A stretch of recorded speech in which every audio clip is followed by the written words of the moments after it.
बिस्मिल्लाहिर्रहमानिर्रहीम। मैं अपने प्रोग्राम इनकशाफ के दूसरे हिस्से के प्रोग्राम में आपकी खिदमत में हाज़िर हो रहा हूँ। और इस प्रोग्राम जो मेरा पहला था वो था गैर ज़रूरी लेबॉर्ट्री टेस्टों के मुतालिक। तो अब ये दूसरा हिस्सा है उसका, तो उसमें मैं आपके सामने कुछ मज़ीद इनकशाफात और आप लोगों के लिए मज़ीद मालूमात लेकर मैं आपकी खिदमत में पेश होने जा रहा हूँ। और ये मैं आपको बताता चलूँ कि पिछले प्रोग्राम में मैंने जो जिक्र किया था कि 80% जो लेबॉर्ट्रीज़ इन्वेस्टिगेशन की जाती हैं कराची में वो गैर ज़रूरी होती हैं, कि जिनकी ज़रूरत भी नहीं होती, लेकिन वो लेबॉर्ट्री टेस्ट और दीगर टेस्ट किए जा रहे होते हैं। मैं आज अपने इस छोटे से प्रोग्राम में आपको इसकी वजाहत भी कर देता हूँ वो किस तरह से। ये ज़रा आप गौर से सुनिएगा कि एक होता है ब्लड सीपी टेस्ट, कि जिसकी किट आती है सिर्फ 25 रुपए की। और हमारे जो इस वक्त बेहतरीन कराची के अस्पताल है आगा ख़ान अस्पताल, वहाँ पर इस टेस्ट की जो कीमत होती है वो 875 रुपये होती है। और जो मरीज़ वहाँ दाखिल होते हैं, यानी कि ये 500 बेड का अस्पताल है आगा ख़ान अस्पताल, और वहाँ पर आपको जगह नहीं मिलती है। और इस 500 बेड के अस्पताल में ब्लड सीपी का टेस्ट दिन में 2 मरतबा किया जाता है, जिसकी कीमत 875 रुपये होती है। अब आप ये देख लें कि 25 रुपये की किट है और टेस्ट जो है 875 का हो रहा है, यानी कि सिर्फ एक टेस्ट। और उनका जो प्रोटोकॉल है वो ये है कि मरीज़ का 2 बार ब्लड सीपी टेस्ट किया जाए। तो आप ही समझ लें कि 2 टेस्टों की जो कीमत है वो हो जाती है तकरीबन 1700 रुपये। दूसरा एक मैं अहम आपसे एक बीमारी का तस्करा करता हूँ, ऑर्थराइटिस। अगर आप ऑर्थराइटिस के मर्ज़ को देखें तो ऑर्थराइटिस का मर्ज़ जो होता है वो आपकी बॉडी में यूरिक एसिड की वजह से होता है, यूरिक एसिड की वजह से होता है। ये बीमारी होती है ऑर्थराइटिस की। और इसमें अगर आप ये देखें तो ऑर्थराइटिस के टेस्ट, जो ऑर्थराइटिस के मरीज़ आगा ख़ान अस्पताल में दाखिल होते हैं, उनका ये टेस्ट तकरीबन रोज़ाना किया जाता है। ये मैं आपको बताता चलूँ कि ऑर्थराइटिस के मर्ज़ में जो कि यूरिक एसिड की वजह से होता है, यूरिक एसिड जो होता है वो कम से कम उसकी कमी या ज़्यादती का जो पता चलता है वो 12 दिन के बाद पता चलता है। लेकिन यूरिक एसिड का टेस्ट जो है वो रोज़ाना किया जा रहा होता है, जो मरीज़ आर्थराइटिस के आगा ख़ान अस्पताल में दाखिल हो जाते हैं उनका। तो आप मेरे इन 2 टेस्टों की सूरत हाल से आप इस बात की मैं वजाहत करना चाहता हूँ कि किस तरह से गैर ज़रूरी टेस्ट किए जाते हैं। और तीसरा एक और मैं आपको बता रहा हूँ कि टेस्ट जो कि किया जाता है पोर्टेबल एक्सरे, यानी पोर्टेबल चेस्ट एक्सरे किया जाता है। कि पोर्टेबल एक्सरे जो किया जाता है वो उनकी बेड के ऊपर, यानी कि जहाँ पेशेंट एडमिट है वहीं पर एक्सरे मशीन ला के किया जाता है, जिसकी कीमत तकरीबन 4000 से 4200 रुपये जिसकी आती है, जिसकी कीमत होती है। और वो भी अमूमन गैर ज़रूरी किया जाता है। तो मैं आपको सिर्फ और सिर्फ ये आगा ख़ान अस्पताल की डायग्नोस्टिक इन्वेस्टिगेशन टेस्ट के बारे में बता रहा हूँ कि जिनको वो लोग अपनी SOPs का हिस्सा कहते हैं, जिनको वो अपनी पॉलिसीज़ का हिस्सा कहते हैं, कि जो गैर ज़रूरी तौर पर की जा रही होती हैं।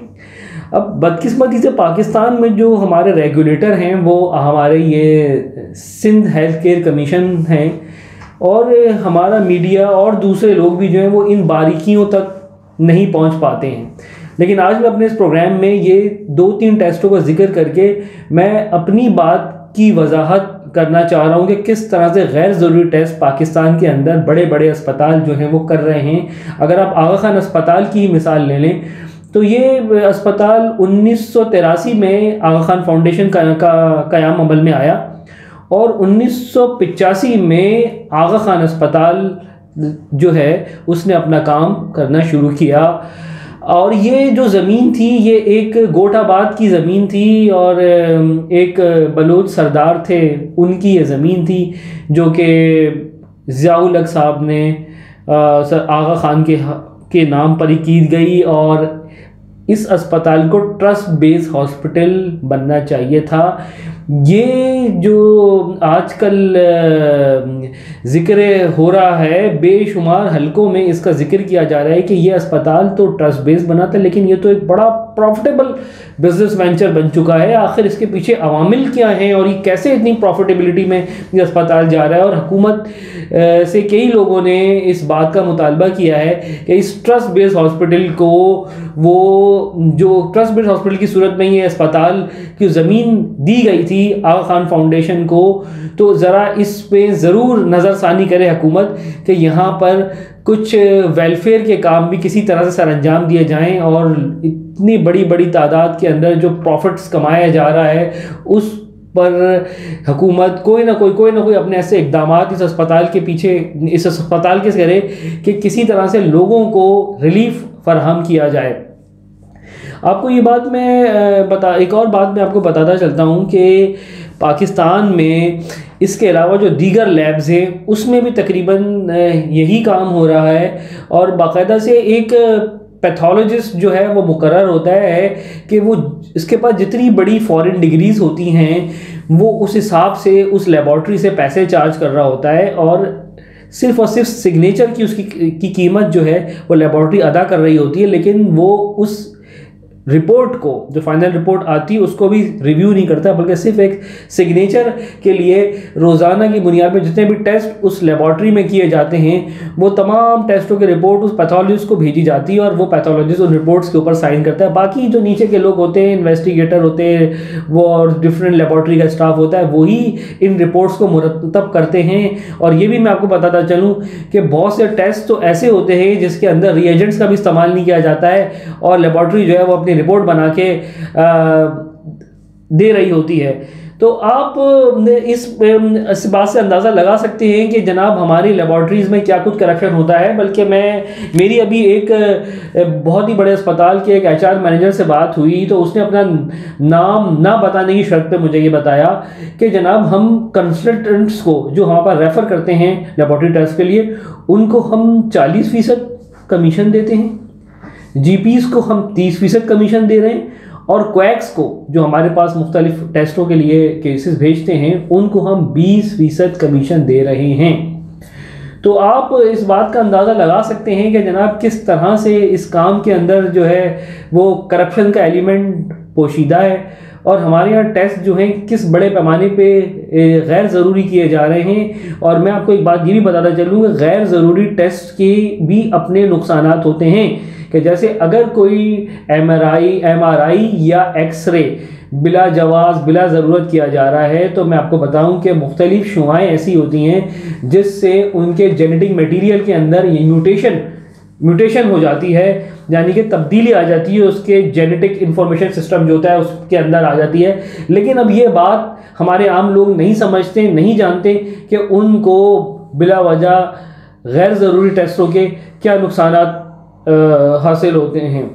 लेकिन बहरहाल अब पाकिस्तान है, पाकिस्तान के अंदर कुछ हेल्थ रेगुलेशंस का काम इस वक्त जारी सारी नहीं है, बल्कि एक महकमा जो Sindh health care commission clinical governance के लिए इन्फोर्समेंट के लिए बनाया गया है, उसका भी अभी तक कोई काम हमारे सामने नहीं आया है और वो आवाम को कोई सहूलत डिलीवर नहीं कर पाए हैं। उनके क्लिनिकल गवर्नेंस के जो डायरेक्टर हैं काजमी साहब और डिप्टी डायरेक्टर फ़ायज़ा भुट्टो साहिबा हैं, उनसे भी रब्ता किया गया है इस सिलसिले में कि वो ज़रूर इन लेबॉर्ट्रीज़ के अंदर एक कोई SOP जारी करें, कुछ अपनी इन्फोर्समेंट के अमल को वो तेज़ करें ताकि इन लेबॉर्ट्रीज़ के टेस्टों को और जो बिला ज़रूरी टेस्ट हो रहे हैं उनको किस तरह से रोका जाए। एक बार मिसाल मैं आपके सामने एक और दे देता हूँ चुगताई लैब के हवाले से।